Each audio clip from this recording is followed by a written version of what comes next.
Hello, my name is Stephen Murray, and this is the Knoll, an online gathering place for the people of Oak Knoll Lutheran Church and a place to share our community stories. One of the things that Oak Knoll tries to do is to celebrate the differences between people and their opinions, not just within our own congregation, but throughout the world. It's harder to do in practice sometimes, and it's especially challenging when those differences occur within the same church or within the same household. I'm sure it's something we've all had to navigate from time to time. It's something I've struggled with in my life. In today's story, Sylvi shares her experience in navigating differences and how her identity as a Christian has given her strength and the patience to work through it.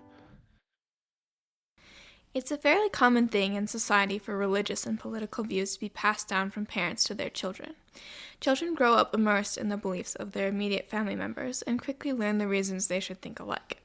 Religion is learned almost like a native tongue. It is internalized almost without trying and fades only with disuse. Considering this phenomenon, it is important to note that my immediate family, although privileged enough to maintain strong relationships with our extended family members, clash with those same family members in our perspectives on a few important things.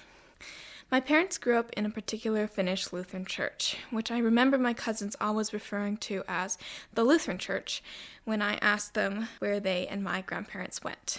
The congregation is made up primarily of families with Finnish ancestry and strong ties to the culture.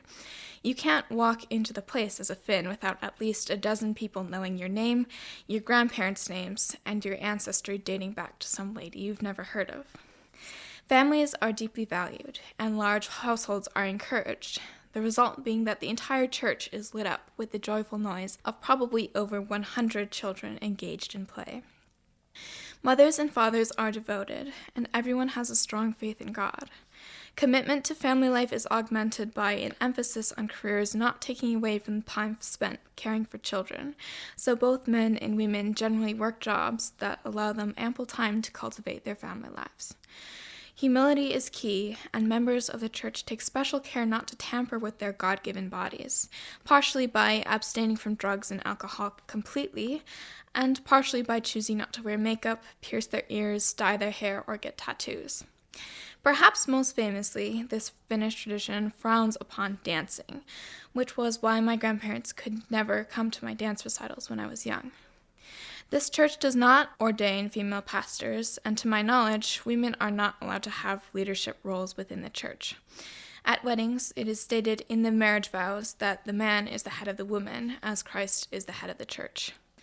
Homosexuality is viewed as a sin, although I believe that gay people are treated like children of God and welcomed in the church, so long as they don't engage in homosexual acts. Many of these beliefs align with those of a larger demographic of conservative Protestants, a group whose strong values of family and faith in God shape the very fabric of our nation. Ideas like these constantly influence religious and political discourse, and they add to greater discussions of morality, truth, and society. It is important for me to remember that although I may disagree with many of these ideas for a variety of reasons, the country that I love would not be a democracy without them. One factor makes things particularly difficult in this case, however. There is a prevalent belief within my grandparents' church that it makes up the one true Church of God, and that salvation cannot be reached without membership. Although this belief might vary from person to person, and it is not necessarily an official doctrine, it is strong enough and deeply set enough that it caused my parents to leave the church shortly before they were married, which in turn resulted in considerable conflict. The same has caused me a fair amount of pain over the years when I have wondered if my grandparents and cousins think I am truly Christian. I know my grandparents love me. On my mom's side, my grandma gave me free piano lessons for years and never missed a violin recital, even when she had recently been in the hospital. On my dad's side, my grandparents gave me endless eggs, flour, and printer paper upon request, attended almost everything I did that there was to attend apart from dance recitals and church performances, and always had ice cream or cookies ready when I visited. My extended family members are some of the kindest, most loving people I know, and I have no doubt that God is in almost every one of their actions. I see the beauty in their church community, and I do believe that there is room for religious disagreement on a great number of topics. I understand that people have reasons for believing what they believe. Whenever I tell my more liberal friends about this part of my life, they often react with expressions like, "Wow, that's messed up," or "That's insane." Although at times I've been tempted to think about it that way, I always try to remind them that diverse opinions add to the world rather than detracting from it, and that my extended family, far from being crazy, has long given me the gift of their presence, support, and love. It's hard sometimes to know that I can't really ever talk to my grandparents about certain topics, and that if I or my sister were gay, we could probably never introduce our partners to the family and expect our relationships with these family members to remain as strong. I have always been a person for whom politics is a first day of a relationship topic of conversation, partly because I fancy myself accepting of a wide variety of opinions, and partly because I just enjoy such conversations. The other day, a coworker of mine and I started talking politics 10 minutes into becoming acquainted with one another. Still, I have never discussed these things with the majority of my own family members. Sometimes I feel like, despite my commitment to being open-minded and accepting of their views, they might refrain from returning the courtesy. At other times, I have felt the need to prove that I am a real Christian. What I've had to come to accept in my faith journey is that people have a myriad of different ways of experiencing God, and that I have no way of knowing whether I am more or less correct than the next person. All I can do is live the way I think that Jesus would have wanted me to live. Love all of my neighbors, and above all else, love God.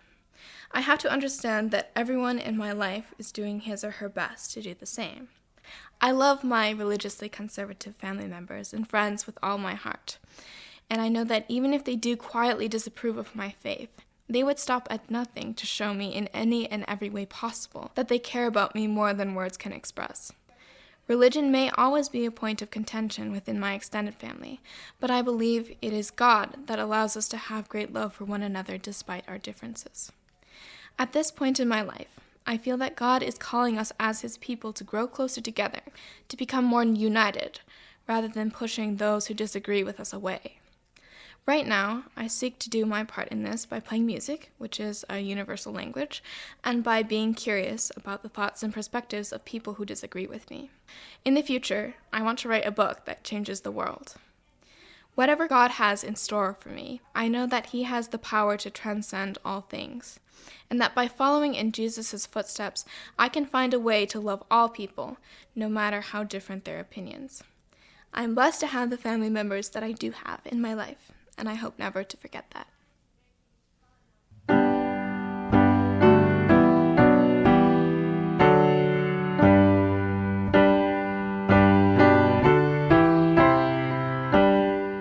The Knoll is a production of Oak Knoll Lutheran Church in Minnetonka, Minnesota. Music performed by Matt Cerar and produced by me, Stephen Murray.